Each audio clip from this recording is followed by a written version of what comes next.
C'est dans la continuité des deux précédents, l'Atlas du monde global que nous avons publié en 2008 et réédité l'an dernier, et l'Atlas des crises et des conflits publié en 2009.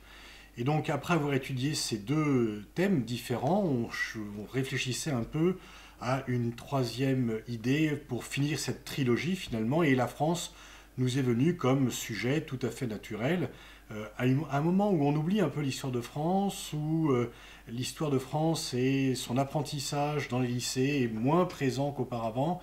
Il nous paraissait important d'analyser non seulement l'histoire de notre pays, mais également son rôle dans le monde. Ce n'est ni un atlas historique, ni un atlas stratégique, ni un atlas économique, mais c'est un peu de tout cela en même temps. La première partie retrace la constitution de cet État qui a subi de nombreux heurts et malheurs, de nombreuses vicissitudes, mais qui s'est constamment relevé. Et donc on a voulu montrer le parcours, pour le moins tumultueux, de la France que l'on a un peu tendance à oublier une fois qu'on est un peu loin des années d'apprentissage scolaire. Dans la deuxième partie, on essaye de mettre en valeur les atouts et les faiblesses de la France dans les différents secteurs. Dans les différents secteurs qui font la compétition pour la mondialisation aujourd'hui, et donc d'avoir un regard à la fois froid et lucide et réaliste sur nos avantages qui existent et également nos handicaps qui sont réels. Et dans la troisième partie, un peu à l'instar de ce que nous avions fait dans l'Atlas du monde global où nous voyons le monde vu d'eux, nous réfléchissons et nous analysons les différentes relations bilatérales que la France, au cours de l'histoire et dans l'actualité immédiate, peut entretenir avec les autres grandes nations qui concourent à la mondialisation et qui sont ses partenaires.